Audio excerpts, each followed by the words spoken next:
देखिए हर खबर यहीं पर, सब्सक्राइब कीजिए TV9 भारतवर्ष।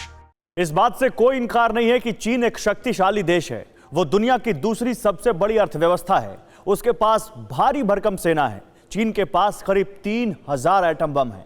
इतना होने के बावजूद चीन को दुनिया की महाशक्ति बनना है।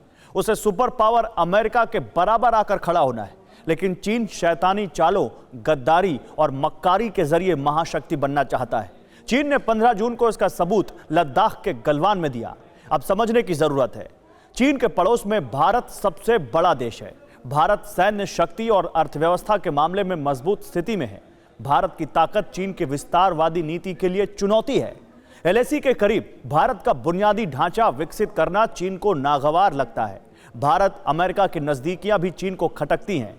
अमेरिकी थिंक टैंक ऐसा मानते हैं कि अमेरिका को उकसाने के लिए चीन ने गलवान का गुनाह किया।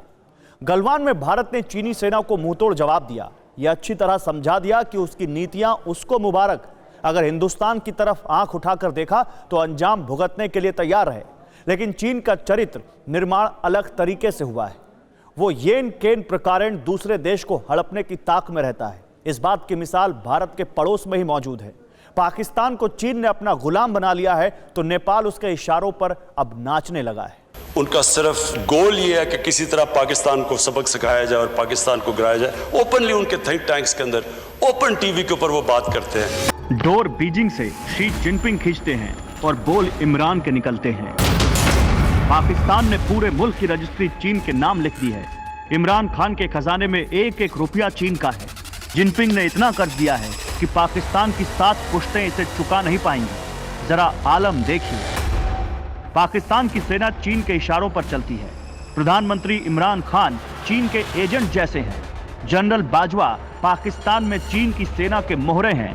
पाकिस्तान के अहम रणनीतिक मोर्चे पर चीन की आर्मी PLA तैनात है। गलवान की घटना के बाद पाकिस्तान में PLA की मौजूदगी बढ़ी है।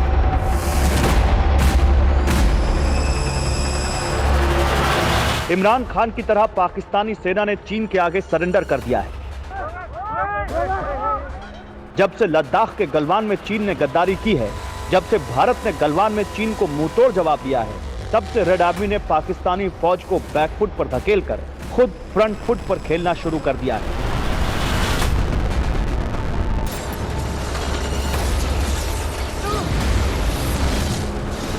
जरा मिसाल देखिए। पाकिस्तान अधिकृत कश्मीर में PLA एक्टिव हो चुकी है। POK के स्कार्दू एयरबेस पर चाइनीज एयरफोर्स की हरकतें बढ़ गई हैं। यहाँ ये चीन और पाकिस्तान के ग्वादर पोर्ट को जोड़ने वाला इकोनॉमिक कॉरिडोर गुजरता है। इसी तरह राजस्थान बॉर्डर के उस पार पाकिस्तान के तेल क्षेत्रों में भी PLA ने पाकिस्तानी आर्मी को पीछे धकेल दिया।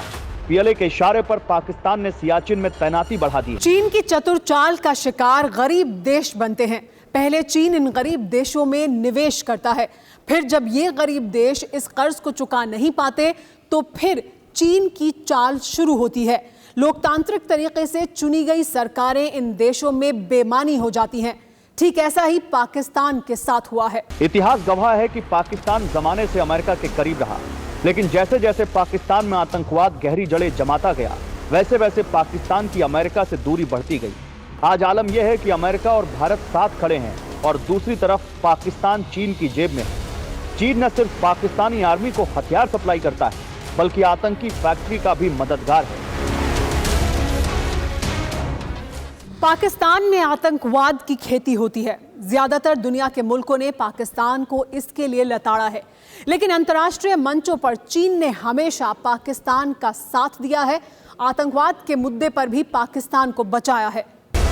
मतलब साफ है, पाकिस्तान और चीन की जुगलबंदी स्थापित हो चुकी है, लेकिन इस जुगलबंदी की बड़ी कीमत चीन का गुलाम बनकर पाकिस्तान चुका रहा है। वो सैन्य और आर्थिक दोनों मोर्चों पर चीन की बोटियों का मोहताज है। चीन ने यही शैतानी पैतरा भारत के पड़ोसी देश नेपाल के साथ भी अपनाया। आज नेपाल के सामने सबसे गंभीर सवाल ये है कि क्या वो चीन के हाथों कठपुतली बनना चाहता है या फिर भारत के साथ बेटी रोटी का रिश्ता कायम रखना चाहता है।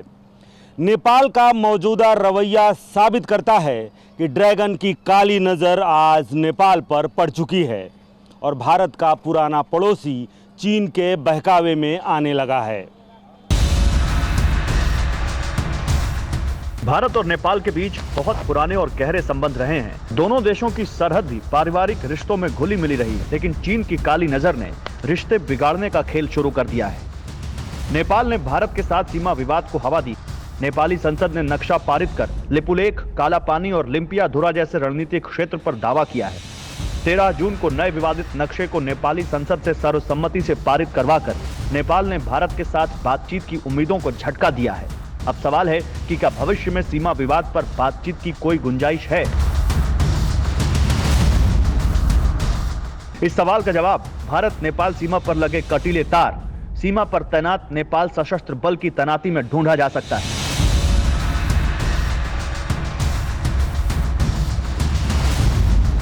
नेपाल ने भारत से आने वालों को रोकना शुरू कर दिया है। नेपाल में भी लोकतांत्रिक सरकार है, जिसे वहां की उस जनता ने चुना है जिसके भारत के साथ गहरे संबंध हैं।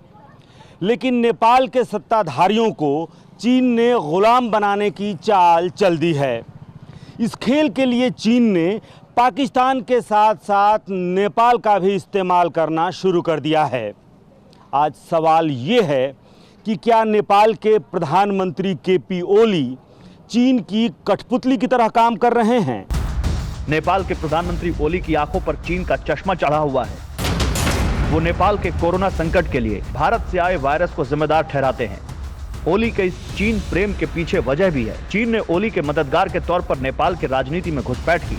नेपाल चीन के बीच कई आर्थिक समझौते किए गए, जिसमें शुष्क बंदरगाहों, rail project, belt and road initiative जैसी योजनाएं शामिल हैं। ओली सरकार ने नेपाल में बुनियादी ढांचे के विकास के लिए अमेरिका के $500 बिलियन के निवेश से इनकार कर दिया। ये इनकार इसलिए किया गया क्योंकि चीन इससे नाराज हो जाता।